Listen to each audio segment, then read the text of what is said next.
So let's start with this. We'll start with the first topic, that's my personal Kubestronaut journey, wherein we'll be discussing about what was my approach for this particular Kubestronaut program, how I came across this Kubestronaut program, how did I complete all five Kubernetes certifications, what was the time frame in which I completed all of them, which one I gave first, and how sequentially I completed each one of them. So we'll be discussing all that. Whatever practice I had to do, what are learning materials I had to use. So we'll discuss little about that too, and I'll share more information in that aspect as well. The next topic will be the industry impact. As we know that Kubernetes has been the most prominent technology, in the current market scenario. Almost all the major big companies, they use Kubernetes for their application deployment, for development, for testing phases. So they use that. So we'll discuss about the statistics, that how Kubernetes has grown over the time, how it has evolved, what has been the market trend. So we'll discuss those things. The next is that we'll discuss about why these certifications matter. Okay, it's very important that if you are going for these Kubernetes certifications, you do a little bit of self analysis, that which certifications you want to go for, whether you want to go for this entire Kubestronaut program, whether it aligns with your current roles and responsibilities, whether it will be good for career, and also see these programs, these certifications, they are expensive as well. So you can choose the time frame. There are certain time frames when there is discounts on these certifications, so you can choose when exactly you can purchase these certifications, and accordingly you can plan for yourself. Okay. The next is that I'll discuss about all five certifications which come under this Kubestronaut program, that is KCNA, CKAD, CKA, KCSA, and CKS.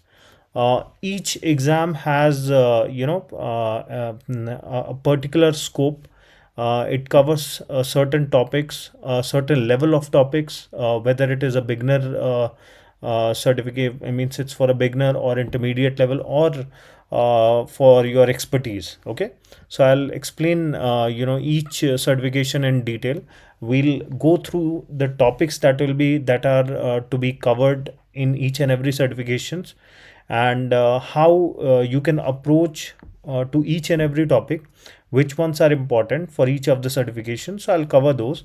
I'll give you an insight about which topics, where you can find them, how you can practice. So those details we'll discuss about.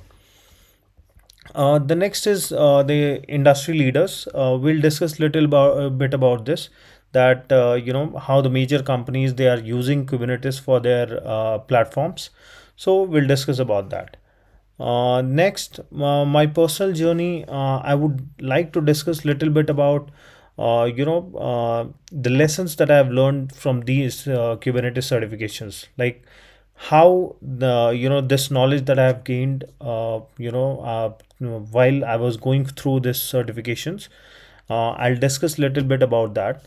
Whatever challenges that I faced, because that's very important. I'll discuss about that as well, so that at least it can ease you when you go for your certification exams. So we'll discuss about that. Next, we'll talk about a particular roadmap for these certifications. For each one of the certification, I'll give you a specific roadmap. I'll help you out with that.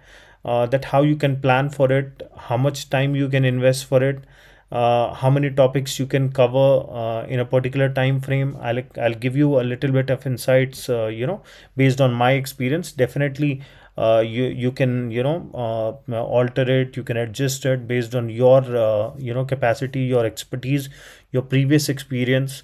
So yeah, you can do that. And if you'll be having any questions, feel free to leave a comment on this video, and I'll definitely answer those. So yeah, let's start with the first slide.